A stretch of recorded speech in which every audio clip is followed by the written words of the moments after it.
अस्सलामुअलैकुम नाज़रीन, इमरान याकूब खान साहब और ज़फ़र हिलाली साहब के साथ मैं हूं Samina Pasha. Program view point में आपको खुशामदीद कहती हूं। नाज़रीन, पाकिस्तान में इस वक्त सियासी मौसम तो खासा गर्म है। यूं तो मौसम सर्द है, लेकिन हम देख रहे हैं कि सियासत में काफ़ी गर्मा गर्मी चल रही है और तुंद तेज़ बयानात का सिलसिला भी जारी है। ऐसे में प्राइम मिनिस्टर साहब भी मैदान में उतरे हैं और आज जब उन्होंने आम लोगों से, पब्लिक से बातचीत की और कॉल्स ली, बराह रास्त उनके सवालों के जवाब दिए, तो वहाँ पर उन्होंने जहाँ दो बातें, अगर हम ये कहें कि मेनली उनका फोकस थी, एक तो वो पाकिस्तान की जो इकॉनमी है उस पर बात कर रहे थे और इसी से रिलेटेड ज़ाहिर है सवालात का भी सामना करना पड़ रहा था उन्हें, और दूसरा जो मामला था वो अपोजिशन का था, सियासी मामला थे जिसके ऊपर उन्होंने खुलकर बातचीत की। तो दो मेन उनके जो थे वो फोकस नज़र आ रहे थे। इसके हवाले से हम डिटेल में बात करेंगे, लेकिन महंगाई के हवाले से जैसे मैंने कहा कि उन्होंने बात की, पहला सवाल ही महंगाई से मुतालिक था और उस पर उन्होंने सैर हासिल गुफ्तगू की और कहा कि जनाब ये तो हाँ बिल्कुल महंगाई है और ये एक वो चीज़ है जो उन्हें सोने नहीं देती, और इसके साथ साथ उन्होंने फिर उसको थोड़ा सा एक्सप्लेन भी किया कि उसकी वजूहात क्या है और फिर अपनी कामयाबियां भी गिनवाई कि उन्होंने उसको किस तरह से मेंटेन भी किया और मईशत में और क्या कुछ अच्छा हो रहा है ये भी बताना ज़रूरी है। थोड़ा मीडिया को भी इस पर उन्होंने लताड़ा कि जनाब आप अच्छे तरीके से बताते नहीं हैं, एक्सप्लेन नहीं करते, दोनों साइड की सिचुएशन नहीं बताते। और अपोजिशन के हवाले से उन्होंने तुंदो तेज़ बयानात दिए जिसमें उन्होंने कहा कि जी ये तो चोर नहीं बल्कि डाकू हैं, और अपोजिशन लीडर को तो वो अपोजिशन लीडर मानते ही नहीं हैं, बहुत बड़ा मुजरिम समझते हैं, NRO नहीं देंगे। फिर से उन्होंने इस बात का यादा किया और ये भी कि जनाब ये सारा जो मामला है कि ये सारा कुछ जो चाह रहे हैं दबाव है, ये ब्लैकमेलिंग करते हैं, और उन्होंने कहा कि कुछ भी हो जाए ब्लैकमेल नहीं होगा। ये इमरान खान साहब की थॉट्स हैं अब जबकि वो 7 साल हो चुके हैं उनको हुकूमत करते हुए, और दूसरी जानिब हम देख रहे हैं कि जो महंगाई का मामला है उसके ऊपर अवाम उनसे खासे खफा भी नज़र आते हैं। लेकिन क्या वाकई इस वक्त जो सिचुएशन है पाकिस्तान के पॉलिटिकल हालात में, जितना इमरान खान साहब उसे एक्सप्लेन करने की कोशिश कर रहे थे ऐसा ही है या नहीं, इस पर बात करना बड़ा ज़रूरी है। आप सबको मैं खुशामदीद कहती हूँ। पहले जाऊँगी इमरान साहब की तरफ। इमरान साहब, वो तो मुझे लग रहा है आपसे कुछ शिकवा कर रहे थे, वो कह रहे थे आप लोग जो है ना वो बस महंगाई का रोना रोते रहते हैं और ठीक से बातें नहीं बताते कि भाई ओवरऑल भी महंगाई है, अच्छी चीज़ें क्या हो रही हैं। तो आज तो मुझे लग रहा था कि वो प्रोग्राम आपका देख के बैठे थे। बिस्मिल्लाहिर्रहमानिर्रहीम। देखिए, खान साहब की तकरीर में ना आमतौर पे ऐसी ही बातें आजकल होती हैं जो उन्होंने की हैं, लेकिन आज कुछ ऐसे बातें ज़रूर उन्होंने की हैं जिन पे मैं ज़रूर बात करना चाहूँगा। और रहेगी तारीफ़ की और तनकीद की बात, तो हम तो जो उन्होंने कहा है ना अच्छे अंदाज में तनकीद होनी चाहिए। कम से कम हमारे व्यू पॉइंट में तो हिलाली साहब उनकी तारीफ़ें भी बहुत करते हैं और हम उन पर तनकीद भी मुस्बत अंदाज में ही करते हैं, और तनकीद बराए इस्लाह के लिए ही बात की जाती है। लेकिन आज में सबसे अहम जो बात है वो ये मुझे सोच में पड़ गया उनकी बात सुन के कि वज़ीर आज़म साहब, मेरे हर दिल अजीज़ वज़ीर आज़म जनाब इमरान खान साहब क्यों ये समझते हैं या उन्हें यह क्या खुशफहमी है क्या कि वो उन्होंने सियासत में आके तो पाकिस्तानी कौम पे कोई एहसान किया है। देखिए, आज भी उन्होंने क्या कहा, उन्होंने कहा जी मुझे तो सियासत में आने की क्या ज़रूरत थी, मैं तो बड़ी पुरऐश ज़िंदगी गुजार सकता था, आरामदेह ज़िंदगी गुजार सकता था। तो हाँ साहब, अगर आपको कोई ज़रूरत ही नहीं थी तो फिर आप क्यों आए सियासत में? माफ़ कीजिएगा, आप भी उसी ज़रूरत के तहत सियासत में आए जिस ज़रूरत के तहत दूसरे सियासतदान आते हैं। आप भी इक़्तिदार में आना चाहते थे, इक़्तिदार लेना चाहते थे। आप अगर ये बात ना होती तो आप इलेक्टेबल्स को कभी भी अपने साथ शामिल ना करते। आप पीपल्स पार्टी से, नून लीग से, दूसरी पार्टियों से वो लोग जो जिनको आज आप बैसाखियाँ करार देते हैं, कभी भी वो बैसाखियाँ ना लेते। इसी तरह से अपनी इत्तेहादों की इत्तेहादियों की बैसाखियाँ भी ना पकड़ते। आपने ये सब बैसाखियाँ अपनाई, पकड़ी तो क्यों से? इसलिए कि आप भी इक़्तिदार हासिल करना चाहते थे। आज जब आपने इक़्तिदार हासिल कर लिया तो अब आप अगर ये कहें कि मुझे क्या ज़रूरत थी आने की, जनाब जब आप वज़ीर आज़म हैं और हमारे तो हर दिल अजीज़ वज़ीर आज़म है, तो फिर तनकीद तो होगी, फिर आपकी बात तो होगी, तो फिर उसका हौसला भी होना चाहिए। ठीक है, चलें जी, आपको ये लगता है कि ये सबसे इम्पोर्टेंट बात थी। बहरहाल वो ये कहते हैं कि उनका मकसद जो था वो मुल्क की फलाह के लिए आए हैं, वो बेहतर करने के लिए मुल्क को आए हैं। लेकिन हिलाली साहब, महंगाई से उन पर सवाल हुए, उन्होंने एक्सप्लेन किए, बहुत सारी चीज़ें इकॉनमी के ऊपर उन्होंने रिवील की। आपको लगता है कि अच्छे से उन्होंने अपना केस लड़ा और वाकई अंडरस्टैंड करना चाहिए लोगों को जो मुश्किलात हैं जिसका उन्होंने जिक्र किया वो वाकई रियल प्रॉब्लम्स हैं? जी हाँ, वो तो मैं ज़रूर जवाब दूंगा, मगर उससे पहले ये जो इमरान याकूब साहब ने कहा है जी। कि ये तो सिर्फ इख्तिदार के लिए आना चाहते थे, और क्यों आए, नहीं आना था अगर इख्तिदार नहीं चाहते हैं। वाह वाह वाह वाह, ये रहम खा रहे हैं। एक्चुअली उन्होंने हमारे पे रहम किया है, रहम किया है। नहीं तो आप सोचिए इन दोनों फैमिलीज़ में एक फिर हमारे ऊपर रोते, इसलिए कि अवाम को तो उन्होंने हिप्नोटाइज कर लिया है ना, ये दो फैमिलीज़ जो हैं ना। वो तो ये तो शुक्र है कि वो आए हैं। अगर मैं प्रिडिक्ट कर सकता था फ्यूचर, तो फिर मैं उसके घर के बाहर खड़ा होता और कहता खुदा के लिए कुछ करो, निकलो, तुमने कुछ तो कुछ हासिल किया है, तुम्हें रिकग्निशन है, पॉपुलैरिटी है, आओ हमें बचाओ इनसे।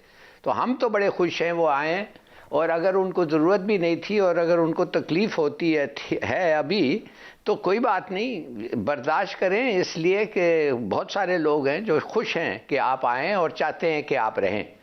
अब आपको मैं बताता हूँ उन्होंने जो कहा, हम क्या कहते रहे हैं, हमने महंगाई जो है सबको पता है, इम्पैक्ट हुआ है महंगाई को। उसने कोई 15 मिनट एक्सप्लेन किया कि सबसे अमीर मुल्कों को महंगाई का क्या इम्पैक्ट हुआ है।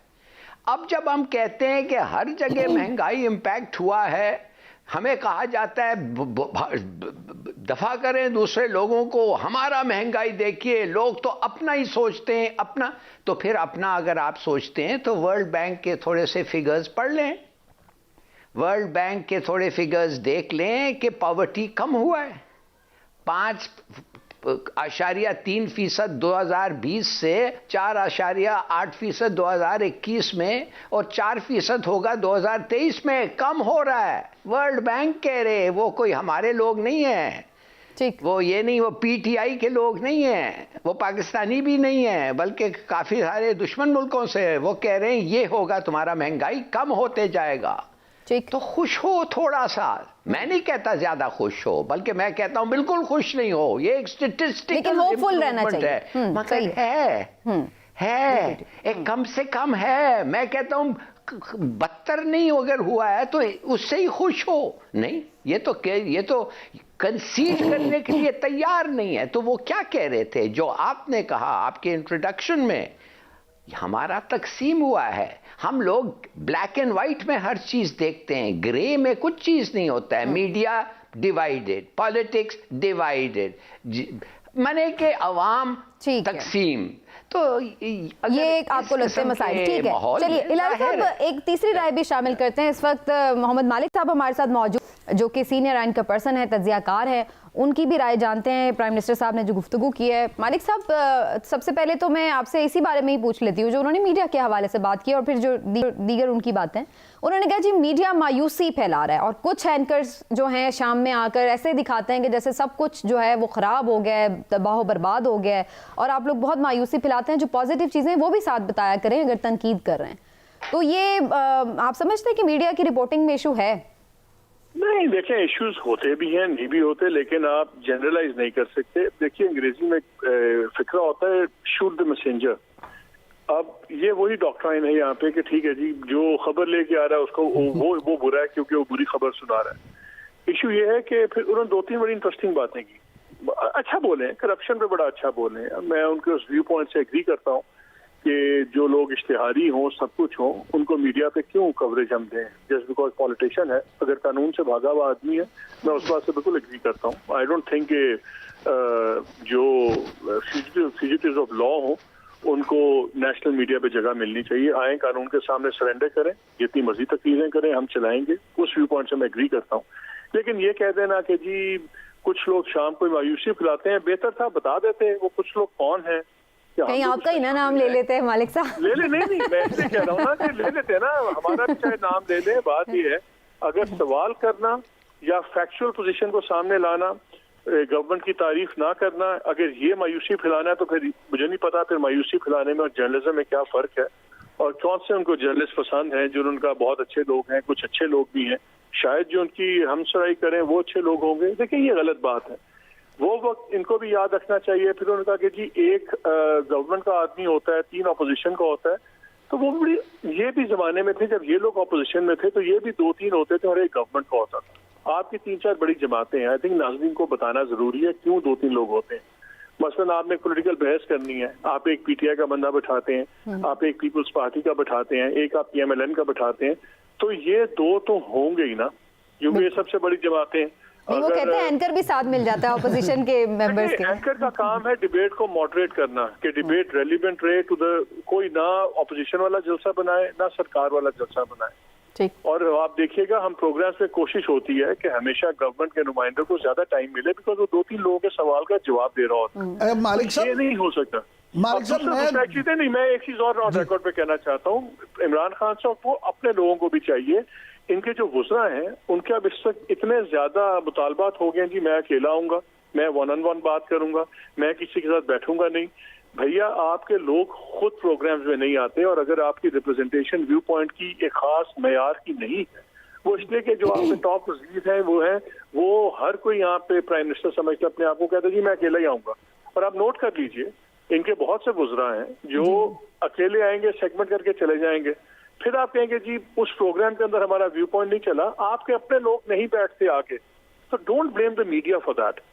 बिल्कुल। अच्छा मालिक साहब, 2-3 चीज़ें जो मैं आपसे ज़रूर डिस्कस करना चाहूँगा। एक तो ये कि मुझे ये बताएं कि ये वही इमरान खान साहब है ना जो मीडिया की तारीफ़ें करते नहीं थकते थे और ख़ुद कहते थे कि आज मैं जहाँ भी हूँ ये मीडिया की वजह से हूँ, तो आज ये अचानक क्या ऐसी सूरत हाल है कि वही मीडिया इनको अब एक आंख नहीं बाता, अब स्वाय चंद लोगों के इन्हें सब लोग जो है बुरे ही लगने लग गए।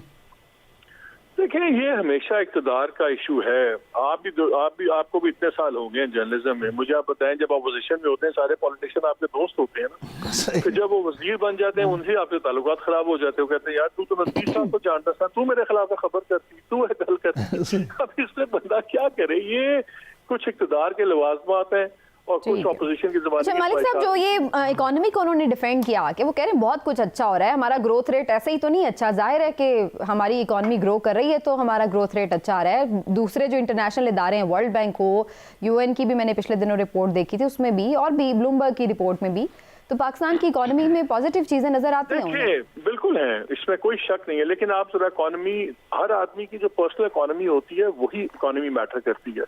इदारे देखते हैं जी पर कैपिटा इनकम, वो आपकी देखते हैं इनकम, उसको टोटल नंबरों पे डिवाइड कर देते हैं और आपकी पर कैपिटा इनकम हो जाती है। उसमें अगर इजाफा हो गया जबरदस्त बात है। बात यह है इक्विटेबल डिस्ट्रीब्यूशन ऑफ वेल्थ। अभी मैं एक छोटी सी मोटी बात करता हूँ, ज्यादा टेक्निकल नहीं होते।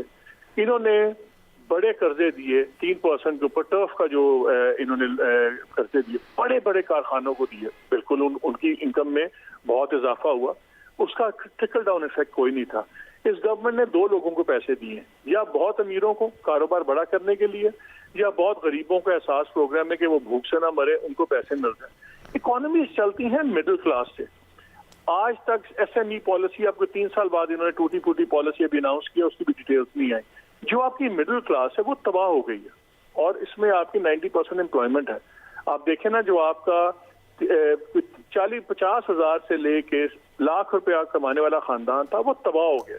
ना वो उन गुरबा में, ना वो अमीरों में है, and that is where the bulk lies. यहाँ पे बल्क है सोसाइटी का। तो अगर आपने बिल्कुल कागजों के अंदर टेक्निकली यस आपने एक्सपोर्ट की, जी हमेशा हमें आपको सुनाते हैं लार्ज स्केल मैन्युफैक्चरिंग। देखिए जब एक टेक्सटाइल मिल ने अपनी एक्सपोर्ट बढ़ाई और वैल्यू बढ़ी, बिल्कुल पैसा आया, आपके पास फॉरेन एक्सचेंज भी आया, लेकिन उसके साथ उतनी जॉब क्रिएशन नहीं हुई, मशीन्स नहीं आ गई, सब कुछ हो गया, जॉब एक्सपेंशन या ट्रिकल डाउन नहीं आया। सिमिलरली अगर एक बंदे को जहाँ 3 टाइम का खाना नहीं मिलता था, आपने उसको 3 टाइम का खाना दे दिया, बहुत अच्छा किया। और जो गरीब तरीन तबका उसकी हेल्प करें। असल चीज है आपकी एसएमई इंडस्ट्री। एसएमई इंडस्ट्री तबाह हो गई है आपकी इन 3 सालों में। आपका जो सफेद पोश तबका है वो तबाह हो गया। अच्छा मालिक साहब, ये इकोनॉमी पे बात की, मीडिया पे बात की, लेकिन एक उन्होंने और बड़ी बात की जो मेरे नज़दीक बड़ी अहम है, वो ये है कि उन्होंने एक इशारा भी किया कि अगर उन्हें निकाला गया तो बहुत ख़तरनाक होंगे। तो ये इशारा किस तरफ है? क्या वाकई वो समझते हैं कि उन्हें निकालने की कोशिश हो रही है? मैं क्या कहूँ, यही कहूँगा कि मैं आपकी सादगी पे और आपके भोलेपन पे मैं निसार हूँ, और मैं क्या कह सकता हूँ आपको। ऐसे और बहुत सारे सादा लोग हैं, थोड़ा सा एक्सप्लेन कर दें उनके लिए मालिक साहब कि नहीं, ये जो आपके साथ बैठे हुए ये बड़ी चीज है, ये बड़ी खतरनाक चीज है, ये मेरे से बेहतर एक्सप्लेन कर सकते हैं। अच्छा चले ये वैसे बता दें कि ये ऑपोजिशन जो है ये भी कह रही थी कि हम तहरीक-ए-कदम एतमाद ला रहे हैं, ये चीज़ें कर रहे हैं, लेकिन ऐसा लग रहा है कि अब थोड़े से वो भी पीछे हट रहे हैं, तो फिर इसका मतलब है कि फिलहाल ये टेन्योर तो गवर्नमेंट का पूरा होता नजर आ रहा है। और ऑपोजिशन के तो अपने ही पहले मसले खत्म नहीं होते, आपस में इनके इतने रिफ्ट्स हैं। मौलाना साहब ने 23 मार्च की तारीख सुनाई थी पीडीएम की, 1 या 2 अप्रैल से रमजान शुरू हो जाएगा। आप मुझे उस तहरीक का मकसद बता दें। चले मैं कहता हूँ आपने जी 10 लाख बंदा निकाल दी, अगर 2 लाख दिन बाद उस 10 लाख बंदे ने वापस अपने घरों में चले जाना है तो क्या होगा? 2 हेडलाइंस है अखबारों की 2 दिन, कोई 50 घंटे प्रोग्रामिंग हो जाएगी, गवर्नमेंट पे क्या असर होगा? कुछ भी नहीं होगा। ऑपोजिशन कुछ और चीज पे बैठी हुई, ये इनका ख्याल ये है, और जो प्राइवेटली कहते भी हैं कि जी शायद इख्तलाफात बहुत बढ़ जाएंगे अगली एक बहुत एक कलीदी अपॉइंटमेंट के ऊपर, और इन्होंने सारी अपनी सियासत का दारोमदार उस अपॉइंटमेंट के होने ना होने पे रखा हुआ है, और ये सारी चीजें हैं जिस पे असल इनका दारोमदार है। गवर्नमेंट को मैं हमेशा से कह रहा हूँ जी, गवर्नमेंट को असल खतरा अपनी नॉन डिलीवरेंस से है। इस ऑपोजिशन ने कुछ डिलीवर नहीं करना, और मैं हमेशा से कहता हूँ गवर्नमेंट चौंसी हैं, ऑपोजिशन कभी इलेक्शन नहीं जीतती, गवर्नमेंट इलेक्शन हारती हैं। तो इशू गवर्नमेंट का इनकॉम्पिटेंस और नॉन गवर्नेंस का है, और वही उनके लिए खतरा है। मैं इस ऑपोजिशन को फ्रैंकली उनके लिए सीरियस खतरा नहीं समझता। ठीक है, बहुत बहुत शुक्रिया आपका मोहम्मद मालिक साहब, आपने वक्त और जनाब बी मालिक साहब के पॉइंट ऑफ व्यूज आपने जाने। लेकिन हिलाली साहब आप किस हद तक इस बात से एग्री कर रहे हैं कि जो ऑपोजिशन के बारे में वो ये कहते हैं ये चोर डाकू ये वो, लेकिन लोग तो फिर यही कहते हैं इवेंचुअली कि भाई आप तो इनके लिए कुछ कर नहीं सके, इनको इनसे कुछ निकाल भी नहीं सके, और फिर आप कहते हैं कि जी मैं तो इनके साथ हाथ भी नहीं मिलाऊंगा, ना कोई एनआरओ दूंगा। वही बातें सुन सुन के आप नहीं समझते कि लोग बोर हो जाते हैं और कहते हैं कि आपने कुछ निकाला है नहीं, लेकिन बातें वही हैं आपकी स्टेल। आपका क्या ख्याल है कि टैक्सेस, ये कह रहे हैं कि मिडिल क्लास तबाह हो गए हैं। मैं पूछना चाहता हूँ कि अगर बड़े क्लास जो अपर क्लासेस टैक्स नहीं देते हैं वो किसका कसूर है? अगर आप जानना चाहते हैं कि लोगों से टैक्स कैसे निकालते हैं तो आप चले जाएं 1958 पे, और मैं अपने आँखों के सामने देखा है कि टैक्स कैसे निकलते हैं अमीर लोगों से। उस तरीके से निकलते हैं कि उनमें खौफ और डर आ जाता है, और वो अपना सोना निकाल के कानों से और हाथों से और WC में फेंक रहे थे। इसलिए उनको फिक्र हो गई थी कि लोग आके कहेंगे कि ये सोना किधर से आया, ये इधर ये आपका वेल्थ कैसे आया, हमें बताएं। और जब उनको नहीं बताते थे तो उसी वक्त जेल, और फिर क्या होता था उनके साथ। अगर आपके पास ऐसा कानून नहीं है और ऐसे रिवाज आपके पास अभी नहीं है, स्टे ऑर्डर्स का रिवाज है, डिले और डिले का रिवाज है, प्रोक्रेस्टिनेशन का रिवाज है, आई एम सॉरी।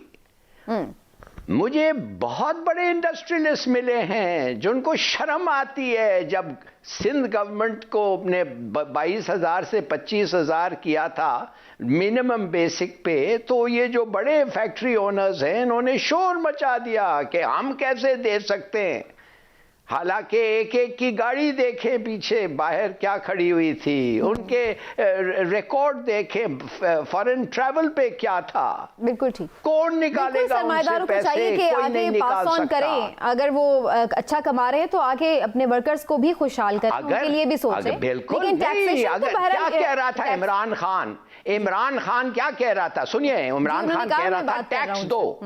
नहीं, उन्होंने ये भी कहा है कि मैं वैसे भी इंडस्ट्रियलिस्ट से बात कर रहा हूं कि आप अपनी वर्कर्स की सैलरीज को भी बढ़ाएं, और उनके ऊपर ये भी उन्होंने नहीं, वो कहता है कि टैक्सेशन पे भी बात की है। बिल्कुल, टैक्स दो, टैक्स दो। अगर तुम टैक्स दोगे तो मिडिल क्लासेस को टैक्स कम उनसे हम इतना टैक्स लेने की जरूरत नहीं पड़ेगी। बिल्कुल, तुम नहीं करते हो, तुम पनिशमेंट नहीं होगी ना, क्या सजा मिलता है? ठीक है हिलाल साहब, लेकिन अगेन बात तो वही आ जाती है ना कि ये नहीं लेना, इसलिए कि तबाह हो गए और लेना भी तो गवर्नमेंट का ही काम है ना। बहरहाल बेचारे के पास सख्ती रियायत क्या है? ऑल राइट, चले मैं थोड़ी सी पॉलिटिकल बात करना चाहती हूँ। मेरे से इकॉनमी पे काफी बात हो गई है। असद उमर साहब ये कहते हैं कि जनाब नवाज शरीफ साहब को भेजने का जो फैसला था वो 100% इमरान खान साहब का था, जो कि पहले हम देखते रहे कि वो उस तरह से नहीं करते। जी, तो इमरान साहब फैसला तो कहते उन्होंने किया है, फिर वो बार बार इस बात पे क्यों परेशान होते हैं कि वो बाहर चले गए? समीना, बात ये है कि फैसला इस पे भी मैं आ जाता हूँ। पहले मैं वो जो मालिक साहब से मैंने सवाल पूछा था ना, कि जो इमरान खान साहब ने, वज़ीर आज़म इमरान खान साहब ने कहा कि मैं मज़ीद ख़तरनाक हो जाऊँगा, तो मैं ये समझता हूँ कि ये अपोजिशन के लिए नहीं था, ये किसी और को भी मैसेज था कि अगर मुझे निकालने की कोशिश की तो फिर मुझे संभालना, ये भी फिर कहेंगे मैं मुझे क्यों निकाला। ये उससे भी ज्यादा जोर से कहेंगे। अच्छा, अब आ जाते हैं इस बात पे। देखिए, असद उमर साहब ने जो कहा है कि वज़ीर आज़म इमरान खान साहब का फैसला है, तो मैं तो ये कई दफ़ा यहाँ कह चुका हूँ, जिस पे लाली साहब मेरे साथ नाराज़ भी होते थे कि नहीं उनका फैसला नहीं था या क्या था, लेकिन ये वज़ीर आज़म इमरान खान साहब ने ही फैसला किया था। वो अलग बात है कि किन मजबूरियों से किया, क्या उन्हें कहीं से कहा गया था, क्या वो उनकी काबीना के लोगों ने कहा, या वो सिर्फ शीरी मज़ारी के आंसू देख के उन्होंने फैसला किया, लेकिन बहरहाल फैसला वज़ीर आज़म इमरान खान साहब ने किया था। ठीक है, तो इसमें कोई कंट्रोवर्सी नहीं है। इसमें कोई कंट्रोवर्सी इसका मतलब है फिर खान साहब पछता रहे उन्हें भेज। जी बिल्कुल। जी लाली साहब कर लें कमेंट। मैं सिर्फ ये कहना चाहता हूँ कि ऑफ कोर्स उसने फैसला किया था इमरान खान ने, मगर क्यों किया था, किस बुनियाद पे किया था? वो बुनियाद था लेबोरेटरी का रिपोर्ट, और वो लेबोरेटरी का रिपोर्ट से, मगर मैं फिर पूछना चाहता हूं इमरान खान को कि क्या वही लेबोरेटरी रिपोर्ट अगर एक नॉन प्राइम मिनिस्टर होता या कोई गरीब होता, क्या आप उसको कॉन्विक्ट को बाहर जाने देते? और आंसर इज नो। तो क्यों नहीं अदालतों के पास गए आप उस पर फिर वो अपना कहते हैं कि हम तो एफिडेविट लेके, हम तो पैसे लेके जाना देना चाहते थे, लेकिन अदालत ने फिर वो बॉन्ड खत्म कर दिया। यार मेरे को एक मिनट सांस तो लेने दो ठीक से, प्लीज। हाँ प्लीज लेट मी फिनिश। मैं ये जानना चाहता हूं अदालतों ने क्यों कहा कि ये एग्जीक्यूटिव का फैसला है? व्हाई इज इट एग्जीक्यूटिव का क्यों फैसला है भाई? ये एक आदमी का ह्यूमन राइट नहीं है, राइट टू लाइफ नहीं है क्या? उसको सजाए मौत मिला था, उसको 8 साल का सजा मिला है शायद, ऐसा कुछ है क्या? वो एक आदमी जो 20,000 प्लेटलेट्स या 2,000 में से तो खैर इंतकाल हो ही जाना था, 20,000 प्लेटलेट्स में क्या वो उसकी लाइफ इन जेपडी थी? तो क्यों नहीं अदालत ने कहा उसका सजा 8 साल का है, ये ऑफेंस ऐसा है कि ये सजाए मौत नहीं हो सकता, फिर जाने दें इनको? क्यों नहीं उन्होंने फैसला किया? वो क्यों कह रहे हैं, एग्जीक्यूटिव को कह रहे हैं फैसला करो, क्यों? मुझे बताएं। क्योंकि इसलिए से नाम तो उन्होंने निकालना था ना, कि वो जिम्मेवार नहीं होना चाहते थे। आप समझ गए हैं ना? हाँ, ये कोई रिस्पॉन्सिबिलिटी तो नहीं मैं लेना जो चाहता। होता, अगर मैं इमरान खान की जगह होता, मैं कहता आई एम सॉरी, मेरे पास ये इख्तियार नहीं है। किसी गरीब आदमी और किसी गैर प्राइम मिनिस्टर कभी पाकिस्तान के 74 साल के तारीख में कॉन्विक्ट को ऐसा नहीं जाने दिया है, मैं नहीं जाने दे सकता हूं। मगर अगर आप समझते हैं कि उसका human rights, constitutional right to life violate हो रहा है और आप उसको जाना देते हैं, बता दो मुझे, मैं फौरन छोड़ दूंगा। क्यों नहीं हुआ ये? बस उस वक्त सिचुएशन ऐसी थी, हर कोई एक दूसरे पे जिम्मेदारी डाल रहा था। जी इमरान साहब। हिलाली साहब, वज़ीर आज़म इमरान खान साहब तो पता नहीं आपका जवाब दें या ना दें, लेकिन अगर मुनासिब समझें तो मैं आपकी मुश्किल आसान कर देता हूँ। हाँ जी, गुजारिश ये है कि वज़ीर आज़म इमरान खान साहब ने इसलिए ये फैसला किया, देखें अदालत का फैसला था ही नहीं, ये उन्होंने फैसला इसलिए किया कि सिर्फ अदालत के या उन्होंने अपनी टीम के कहने पे नहीं उन्होंने करना था, उनको कई तरफ से दबाव थे कि ये फैसला करना है, और फिर उन्होंने उस पर किया। दूसरी जो हिलाली साहब बात कर रहे थे रिपोर्ट्स की, रिपोर्ट तो सरकारी लेबोरेटरी से ही आई थी ना, तो अगर मैं यही कह रहा हूँ कि ये सब कुछ उनको भिजवाने के लिए सब कुछ किया गया था। बिल्कुल ठीक है। चले जी देख लेते हैं आने वाले दिनों में मुल्क की सियासत क्या रुख इख्तियार करती है। प्राइम मिनिस्टर साहब भी आज काफ़ी अपोजिशन पे एग्रेसिव नज़र आए हैं और अपनी गवर्नमेंट का और अपनी जो परफॉर्मेंस है उसका एक दिफा करते हुए हमें नज़र आए हैं, लेकिन क्या आवाम इससे सेटिस्फाइड हुई है ही नहीं, ये तो फैसला आपका ही है। एक ब्रेक लेते हैं नाज़रीन, ब्रेक से वापस आते हैं तो आज खास तौर पर बात करेंगे राना शमीम साहब के हवाले से। जनाब साबिक चीफ जज गिलगित बल्तिस्तान जिन पर फर्द जुर्म आयद कर दी गई है और इस हवाले से काफ़ी इंकशाफात हो रहे हैं, क्या ये केस जो है वीक पड़ा है और इसके क्या असरात हो सकते हैं आने वाले दिनों में, इसके हवाले से भी खुसूसी गुफ्तगू एक ब्रेक के बाद।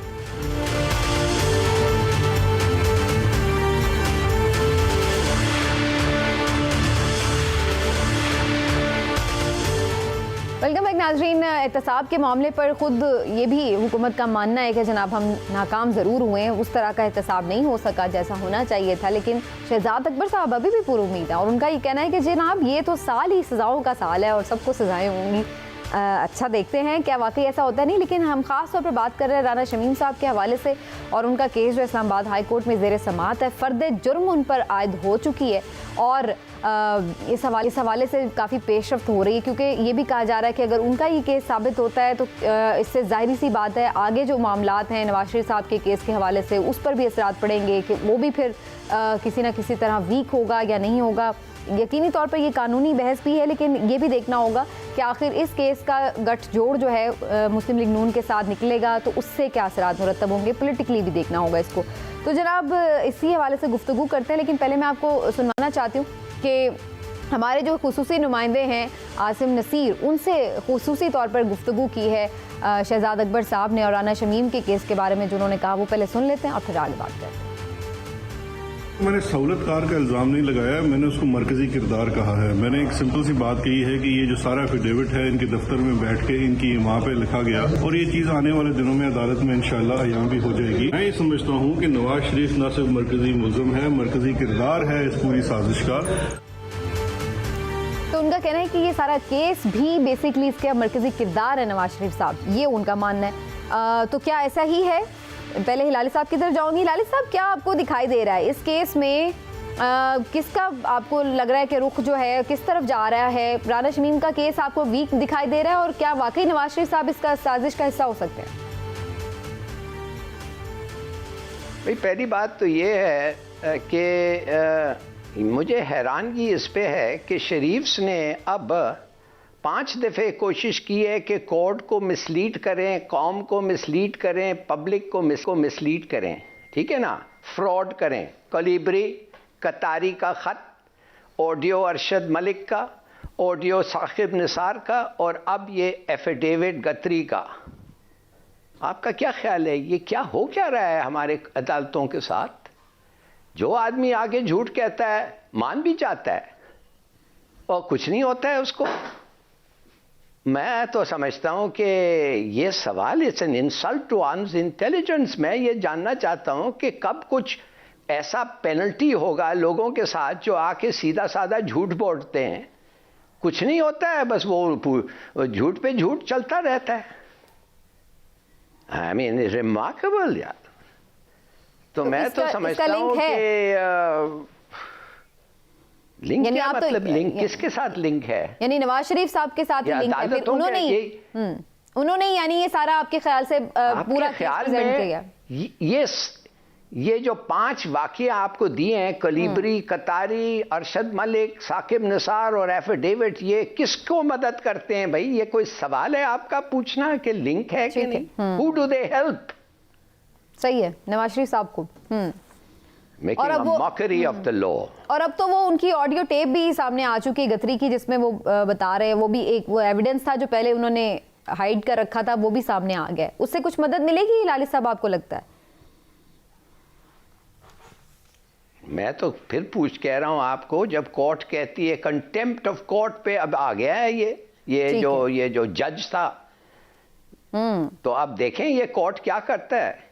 ठीक हो गया जी। इमरान साहब, हिलाली साहब तो कह रही हैं बिल्कुल स्ट्रेट फॉरवर्ड केस है, आपको इसमें क्या नजर आ रहा है? पहली बात तो ये है कि ये केस चल रहा है, ये मुकदमा अदालत में है, इसलिए हमें इस पे बड़ी सोच समझ के बात करनी चाहिए और जो भी इसका फैसला आएगा उस फैसले के बाद पता चलेगा कि आया राना शमीम साहब को सज़ा मिलती है नहीं मिलती, इस साजिश में नवाज शरीफ शरीक हैं नहीं हैं या क्या मामला होता है। जो भी होता है, लेकिन बहरहाल ये ज़रूर है कि अदालत जो भी फैसला करेगी उसको फिर हमें सबको तस्लीम करना होगा। लेकिन मैं ये ज़रूर बात समझता हूँ कि हिलाली साहब जो फरमा रहे थे या जो आप पूछ रही थी कि क्या ये साजिश जो है ये मियाँ नवाज शरीफ ने किया, अगर हुकूमत ऐसा समझती है, हो सकता है हुकूमत सही समझती हो, मैं नहीं कहता कि नवाज शरीफ साहब ने नहीं किया। अगर हुकूमत ये समझती है कि नवाज शरीफ साहब ने ये साजिश की है तो हुकूमत उनके खिलाफ एक अलग मुकदमा करवा दे और उनसे ये तहकीकात करवाई जाए। अदालत अगर इस नतीजे पे पहुंचे और ये वाकई पता चल जाए अदालती इस मुकदमे के बाद कि जी उन्होंने ही साजिश ये की है, तो फिर ऐसी कार्रवाई की जाए कि आइंदा कोई बंदा इस तरह की साजिश कर ना पाए। ये वंस फॉर ऑल इस तरह के मसले हल होने चाहिए। मुकदमे की जरूरत क्यों है? इस मुकदमे से ही फैसला तो हो सकता है, इसमें पता चल सकता है कि उनके इमा पर ये सारा मामला हुआ है या नहीं, क्योंकि ये चीज तो डिस्कस हो रही है ना। बिल्कुल हो रही है, लेकिन अभी तक पता तो नहीं ना चला। अभी नहीं चला, लेकिन इसी केस में चल सकता है। पता तो चलेगा ना उस वक्त जिस वक्त ये फैसला आएगा।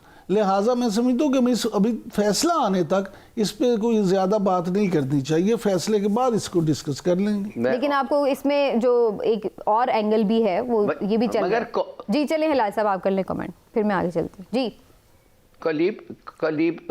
कलीबरी फॉन्ट का तो फैसला आ गया है ना, उसकी तो सजा हो गई थी उन्हें बीच में ही, कतरी और मेरे ख्याल 1-1.5 साल की कतरी खत का फैसला आ गया है ना। हाँ जी, तो उनके तो फैसले हो चुके हैं। मलिक का नहीं आया है क्या यार? फॉर गॉड से ये सब होक्स है जी, ये सब होक्स है। अब देखें क्या फैसला आता है, चलिए फैसला के लिए ठहरते हैं। लेकिन इमरान साहब इसका पॉलिटिकली क्या कोई नुकसान होगा? क्योंकि आमतौर पर जैसे हिलाल साहब अभी कह रहे हैं कि बहुत सारी चीजें सामने भी आ जाती हैं, लेकिन उसके बावजूद भी पॉलिटिकली उस तरह से पार्टीज को हमने नहीं देखा कि नुकसान हुआ हो या लीडरशिप को कोई उसके इमेज को नुकसान हुआ हो। अगर ऐसी चीजें साबित होती है तो क्या ये PMLN के लिए कोई नुकसानदेह साबित होगी? मैं समझता हूँ कि नहीं नुकसान होगा। उसकी बुनियादी वजह यही है जो आपने की ना कि पहले भी देखा गया है कि इस तरह की चीज़ों से नुकसान नहीं होता, क्योंकि यहाँ पे हालात ऐसे बना दिए जाते हैं, इस तरह का एक मोमेंटम बना दिया जाता है, मौक़िफ़ ये कर दिया जाता है कि ये सियासी तौर पे ये सारी चीज़ें हुई हैं। अगर वाकई किसी एक केस में भी किसी एक सियासी लीडर को भी प्रॉपर कानून के मुताबिक सज़ा हो जाए और ये इस्टेब्लिश हो जाए कि वाकई ही कानून के मुताबिक जो भी जुर्म करेगा उसको सज़ा मिलेगी, तो फिर मेरा ख्याल है कि ये ट्रेंड जो है वो आहिस्ता आहिस्ता ख़त्म हो जाएगा। बिल्कुल ठीक है। तो अगर हिलाली साहब ये मामला सारा अब इस्टेब्लिश होता है, आपको क्या, आप तो वैसे कह रहे हैं कि ये चीज़ जो है अब काफ़ी अयां हो गई है, लेकिन इसमें हमने ये भी अभी देखा है कि वैसे मैं ये सवाल थोड़ा इमरान साहब से भी करना चाह रही थी, दोनों ही आप इस पर कमेंट कर दीजिएगा कि जो सहाफ़त का मामला है इसमें उसके ऊपर भी क्वेश्चन आ रहा है कि जब आप एफिडेविट अगर छाप रहे हैं तो क्या आपको उसकी तस्दीक करानी चाहिए या बगैर तस्दीक किए ही हो जाए? क्योंकि बहुत सारे लोग एक बात कर रहे हैं कि जी रिपोर्टर का काम तो रिपोर्ट करना है, तो उसके ऊपर क्यों कार्रवाई हो रही है? देखिए, पहली बात तो ये है कि ये कोर्ट और कंटेम्प्ट है, और इस पे वो मीडिया का जो आपने अभी ये जिक्र किया है, पाकिस्तान का मीडिया इज़ डिवाइडेड। जैसे मैंने पहले कहा, तकसीम हुआ है। आधा मीडिया जो है, और ख़ास तौर ये ख़ुद मीडिया वाले कहते हैं कि हमारे कुछ लोग हैं बिल्कुल वन साइडेड हैं, ब्लाइंडली अंधे तरह उनके पीछे लगे होते हैं, और फिर लोग गलत चीज़ें कहते हैं कि इसलिए और उसलिए। उसमें मैं नहीं जाना चाहता। Fact of the matter is कि जो मीडिया है पाकिस्तान का, black and white divided, complete division. आपको पता है एक तरफ कौन है, दूसरे तरफ कौन है। एक तरफ के ढंडोरा पीट रहे हैं, एक तरफ के लोगों उनके पब्लिकेशंस में वो छाप रहे हैं। ठीक है, मगर कोर्ट जो है वो नहीं कहना चाहती है कि इसलिए तुमने किया है। अच्छा, कोर्ट कहना चाहती है, पहले तो देखना चाहती है कि ये ऑब्जेक्टिवली कंटेम्प्ट ऑफ कोर्ट है कि नहीं। राइट। वो जब एक दफे फैसला करेगा फिर उसके बाद देखेंगे क्या होता है। मगर कोर्ट भी मेरे ख्याल में इस गंध में नहीं आना चाहती है। अच्छा, इस गंध है ना इसमें। कोर्ट वो कहा है, वो जो चीफ जस्टिस है ना, कहते हैं वो छोड़ें, आप क्यों किया इन्होंने, मिनल्ला साहब ने, कि क्यों किया, ये किया, उस पे सब छोड़ें। इन्होंने पहले स्टडी किया था कि नहीं, दरियाफ्त करने की कोशिश की थी कि नहीं, वो सब छोड़ें। हम स्ट्रेट फॉरवर्ड देखते हैं कि या ये कंटेम्प्ट ऑफ कोर्ट है on the basis of the evidence, ये पता चल जाएगा। जी इमरान साहब, लेकिन मेरे लिए ये सवाल इंपॉर्टेंट है क्योंकि सहाफ़ी के तौर पर हमें ये जानना है कि हमें क्या हर खबर की पहले तस्दीक करनी है छापने से पहले, या क्या होगा? देखिए पहली बात तो ये कि इनिशियली तो हर साफ़ी को तस्दीक करनी चाहिए, अच्छा, लेकिन हर साफ़ी एक हद तक ही तस्दीक कर सकता है ना। अब हर साफ़ी के पास ना तो इतने वसाइल होते हैं, ना उसके पास लेबॉर्ट्रीज़ हैं, और ना ही उसकी उस तरह रसाई होती है। अब एक अगर नोटरी पब्लिक का एक तस्दीक शुदा अगर एफिडेविट आया है और उसने अपने तय तस्दीक कर ली है, तो उसने खबर दे के मैं नहीं समझता कि कोई गलत काम किया। ठीक है। दूसरी बात यह कि अदालत ने अभी कोई कार्रवाई शुरू नहीं की। अदालत ने यह कहा है कि अगर हमें इसमें कोई किरदार नज़र आया तो हम उसके बाद इस पर कोई कार्रवाई करेंगे। लेकिन मैं समझता हूँ कि सहाफ़ी का काम, बुनियादी तौर पर हर रिपोर्टर का काम यही होता है कि वो बगैर किसी उसमें इजाफा किए अपनी पसंद या नापसंद को बलाए ताक रख के जो चीज़ फैक्चुअल बेस्ड है उसको ज़रूर आवाम तक पहुंचाए। बिल्कुल ठीक है। चलिए जी एक ब्रेक लेते हैं नाज़रीन, ब्रेक से वापस आते हैं तो बात करते हैं कोरोना केसेस की जो बहुत ज़्यादा तेज़ी से बढ़ रहे हैं, और कुछ तो रिस्ट्रिक्शंस भी हम देख रहे हैं कि इस वक्त इम्पोज कर दी गई हैं मुल्क भर में, कुछ और एक्सपेक्टेड हैं कि हो सकती हैं। लेकिन ये सारे हंगाम हम ये भी देख रहे हैं कि जनाब PSL सर पे खड़ा है, पूरी तैयारी है उसके अगले एडिशन की, लेकिन ऐसे में कोरोना केसेस में तेज़ी से इजाफा और ज़्यादा मैचेस भी उसके कराची में हैं नज़र आ रहे हैं, और जहाँ पे ऑलरेडी केसेस जो हैं वो तकरीबन 50% को शरह छूट रही है। तो ऐसी सूरत हाल में क्या PSL का इनेकाद खतरे में पड़ जाएगा या फिर क्या होगा, होना क्या चाहिए, इस पर बात होगी एक ब्रेक के बाद। हमारे साथ रहिए।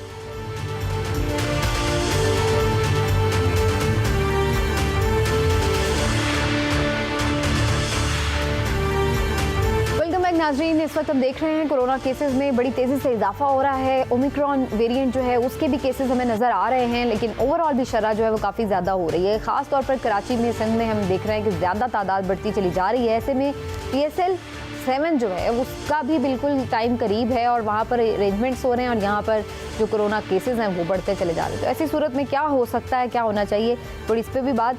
इमरान साहब, कहीं खुदा न खास्ता PSL का इनेकाद खटाई में तो नहीं पड़ जाएगा? पिछली दफ़ा भी बिल्कुल मज़ा नहीं आया, आधे मैचेस पहले फिर बाद में अजीब ही। सबसे पहले तो मैं PSL से भी पहले मोहम्मद रिजवान को मुबारकबाद देना चाहूँगा कि देखिए वो T20 के प्लेयर ऑफ द ईयर, बिल्कुल प्लेयर ऑफ द ईयर करार पाए हैं। तो मैं कहता हूं कि जिस तरह से उन्होंने पाकिस्तान का नाम बुलंद किया है, और आपको याद होगा कि ऑस्ट्रेलिया के मैच से पहले ICU में थे, और उसके बाद वो आए और खेले और मुल्क के लिए अपनी खिदमात जो हैं वो की, अच्छी परफॉर्मेंस की, तो उनकी जितनी तारीफ़ की जाए कम है। और मैं अपनी तरफ से, व्यू पॉइंट की तरफ से और GNN की तरफ से ख़ास तौर पर मोहम्मद रिजवान को मुबारकबाद पेश करता हूँ, अल्लाह उन्हें और तरक्की दे। बिल्कुल। हाँ। अब आ जाते हैं PSL की तरफ। देखिए PSL, ये जो कोरोना की पोजीशन है, ये सिर्फ PSL के लिए नहीं खतरनाक, मुझे तो ऐसे लगता है कि जिस तेज़ी से ये फैल रहा है, कहीं पूरी मुईशत जो है दोबारा इसके शिकंजे में ना आ जाए।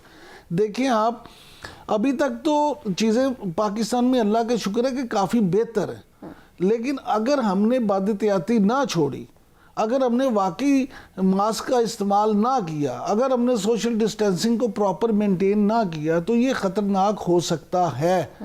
इसी तरह PSL जो है, अगरचे PCB ने इस दफ़ा काफ़ी कोशिश की है, उन्होंने बबल्स भी बना दिए हैं 3 तरह के, कि एक जो टीम्स होंगी वो जिस होटल में रहेंगी वहाँ दूसरा कोई नहीं रहेगा, हर टीम का अलग फ्लोर होगा, उनको खाने पीने का इंतज़ाम भी वहीं होगा और वो सारे वहाँ पे होंगे। दूसरा जो है बबल, उसमें जो मीडिया और इस तरह के ब्रॉडकास्ट वाले और ये जो हैं वो उनका अलग है, वो आपस में मिलेंगे, किसी और से वो कर नहीं सकेंगे। तीसरा ग्राउंड स्टाफ जो है ग्राउंड में ही रहेगा, उसको उसी तरह से देखा जाए। तो PCB अपने तौर पे तो कोशिशें कर रहा है, लेकिन अगर पूरे मुल्क में ये फैल जाता खुदा न खास्ता, तो फिर हम किसी तरह भी इसको बचा नहीं पाएंगे। तमाशाइयों के बगैर होंगे फिर मैचेस के? तमाशाइयों के बगैर मज़ा तो वो नहीं होता, लेकिन बहरहाल आपने सिर्फ अपने मज़े के लिए लोगों की जानों को खतरे में तो नहीं डालना। अभी तक वैसे यही पता चल रहा है कि 25% जो क्राउड है वो अभी तक यही है, अभी तक। लेकिन जाहिर है सिचुएशन जिस तरह तेजी से बदल रही है, हो सकता है इसके ऊपर कोई अगला फैसला है। जी लाली साहब, आपका क्या पॉइंट ऑफ व्यू है? इस तरह की सिचुएशन में PSL का इनेकाद होना चाहिए या पोस्टपोन कर दें? देखिए, पहली बात तो ये है कि टेलीविज़न राइट्स हैं और बहुत सारे पैसे इन्वॉल्व हैं, तो अगर बग़ैर क्राउड भी देखना पड़ा और ये मैचेस हो सकते हैं तो होना चाहिए और होंगे मेरे ख्याल में। हाँ, अगर टीम में लोगों को लग गया, और इम्कान है क्यों नहीं कि टीमों में अगर ये फैल गया, तो फिर ज़ाहिर है लोग नहीं खेल सकेंगे और there be no point, match हो नहीं सकेगा। तो ये एक बात है। दूसरी बात ये है कि ये फैल रहा है इसलिए कि पाकिस्तान कराची में जो 50%, पता नहीं 40-50% जो भी है, आज तक मुझे किसी ने नहीं पूछा है किसी रेस्टोरेंट में, पब्लिक प्लेस में, दुकान में, कुछ भी बाहर जो भी लगा हो कि आपका इनोकुलेशन सर्टिफिकेट है, मास्क क्यों नहीं, सर्टिफिकेट है, लगाया है कि नहीं लगाया है, माने कोई नहीं पूछता। There is no discipline। और क्यों नहीं discipline? Because there is no punishment। सजा भी नहीं है, नहीं पहनो कुछ नहीं, पहनो कुछ नहीं, नई वैक्सीन लगाओ। देखिए अफसोस से ये कहना पड़ता है कि ये हमारे जो शामत आती है ये हमारे हरकतों से आ रही है। ठीक है, तो मैं समझता हूँ कि जब तक कुछ पनिशमेंट और इसको कोई और डिसिप्लिन नहीं आएगा इसमें, ये फैलता जाएगा। शुक्र ये है, सिर्फ शुक्र ये है कि सुना है अमेरिकन इतना सीरियस नहीं है, मगर जो लोग बुजुर्ग हैं उनके लिए तो। लेकिन हिलाल साहब, प्राइम मिनिस्टर साहब आज भी ये बात करते हैं कि हम मईशत को बंद नहीं करने जा रहे, ना हमारा ऐसा इरादा है, हम नहीं बंद करेंगे, बेशक अभी ये हम इसकी 5th वेव से निमट रहे हैं। तो आपको लगता है कि इवेंचुअली इस तरफ खुदा न खास्ता जाना पड़ सकता है? क्योंकि अभी तक तो हमने देखा है कि ये जो पाकिस्तान का फैसला रहा है हर वेव में वो ठीक ही रहा है, तकरीबन सही प्रूफ हुआ है, ये हॉस्पिटल्स पे इतना बर्डन नहीं है। मेरे ख्याल में बड़ा मुश्किल फैसला है प्राइम मिनिस्टर के लिए। एक तरफ से आप जाएं, पुलों के नीचे कितने लोग बैठे होते हैं अपने औजार लेके नौकरी के तलाश में, वो बेचारे, उनके पैसे किधर से आएंगे, उनका पेट किधर भरेगा? वो तो एक बंदा आपको नज़र आता है, घर पे 3-4 और हैं, उनके पैसे किधर से आएंगे? तो वो कहते हैं कि नहीं मैं बंद नहीं करता, और सही है एक लिहाज से। हालांकि आइडियली स्पीकिंग अगर सबके पास खाना घर पे होता और इतने पैसे हमारे पास होते जैसे अमेरिका और ब्रिटेन ने किया है, तो लॉकडाउन है, घर पे खाओ, बस निकलो मत, घर पे खाओ और हर चीज उधर है। मगर हमारे पास ये नहीं है कि या कोरोना से मरो या भूख से मरो। हमारे लीडर्स को ये चॉइस है, जाहिर है वो नहीं करना चाहते, जाहिर है वो फिक्रमंद होते हैं कि लोगों कुछ चीजें ठीक है, कुछ चीज़ें तो की हैं, 50% अभी स्कूल्स की और तालीमी इदारों की स्ट्रेंथ कर दी है, जहाँ पे ज़्यादा केसेस निकले हैं उन्हें कम्प्लीटली बंद किया है स्कूल्स और इंस्टीट्यूशंस को, और इसके साथ साथ कुछ और SOPs को भी वो कर रहे हैं रिवाइज फिर से कि जी रेस्टोरेंट्स में ये वो। तो देखिए Sabina, sorry to interrupt you, मैं समझता हूँ, सॉरी टू इंटरप्ट यू, मैं समझता हूँ स्कूलों की जो बातें आप कर रहे हैं, मैं ये समझता हूँ कि कुछ ना कुछ गवर्नमेंट को कहना चाहिए प्राइवेट स्कूल्स में कि देखिए अगर टीचर्स को नहीं, टीचर्स का तनख्वाह जो है वो आपको हमें पता है देना पड़ता है, और अगर आप स्कूल्स को कम करें तो लोग कहते हैं कि हम बच्चों के पैसे क्यों दें? अगर आप स्कूल नहीं जा रहा है, तुम पढ़ा नहीं रहे हो, तो हम उसको पैसे कैसे दें? फिर टीचर्स कैसे हैं? हम क्यों आके पढ़ाएं अगर हमारा तनख्वाह नहीं मिल रहा है? यू सी, दूसरे मुल्कों में, अमीर मुल्कों में ये सब सब्सिडीज और वन टाइम एक्सेप्शंस पे चल रहे हैं, इसलिए इट्स एन इमरजेंसी। हमारे मुल्क में ये नहीं हो रहा है, और मैं समझता हूँ प्राइम मिनिस्टर को सोचना चाहिए कि कोई टैक्स रिलीफ दें प्रिंसिपल्स को, प्राइवेट स्कूल्स को, और गवर्नमेंट स्कूल्स को टीचर्स को कम से कम देते जाएं। ये बिल्कुल ठीक है, और बाद में आस्ते आस्ते पैसे लें। गुजारिश ये है कि मैं ये समझता हूँ कि ये बड़ी ख़तरनाक चीज़ है, और जो बात है ना कि कोरोना से तो पता नहीं मरना है किसी ने या नहीं मरना है, लेकिन भूख से मरने के चांसेस ज़्यादा हैं गरीब के लिए। इसलिए वज़ीर आज़म इमरान खान की जो ये सोच है कि लोग कम से कम उस तरह से लॉकडाउन किया जाए, ये समझता हूँ मैं कि बेहतर है। इसी तरह से हम बच सकते हैं, और गरीब के लिए, क्योंकि हुकूमत के पास ना तो ऐसे वसाइल हैं, ना इनमें इतनी अहलियत है कि हर एक के घर में ये खाना पहुँचा सकें, लिहाजा वो बेचारा खुद ही कमा के खा ले तो वो ही उसके लिए बेहतर है। मैं ये ज़ाती तौर पे समझता हूँ कि इन्हें कोरोना के मामलात में ये ज़रूर हुकूमत को चाहिए कि सख्ती करे, लेकिन मैं फिर कहूँगा जो मैं हमेशा कहता हूँ कि इस काम में सब कुछ हुकूमत पे नहीं छोड़ा जा सकता। लोगों को खुद भी एहसास ज़िम्मेदारी करते हुए इन चीज़ों का ख्याल रखना चाहिए, क्योंकि कोरोना से बचत जो है उसमें सबसे ज़्यादा चीज़ ज़रूरी है, वो है एहतियात। हम जितनी एहतियात कर लेंगे उतना इससे बच सकते हैं। वक्त खत्म हो गया इसी उम्मीद के साथ कि अब हम लोग इसको सीरियसली इसको फॉलो करें ताकि ये ज़्यादा लहर ना फैले और खुदा न खास्ता खतरनाक नुकसान साबित ना हो। आज के प्रोग्राम का वक्त खत्म हुआ। इंशाल्लाह फिर आपसे मिलेंगे। अपना ख्याल रखिए। अल्लाह हाफ़िज़।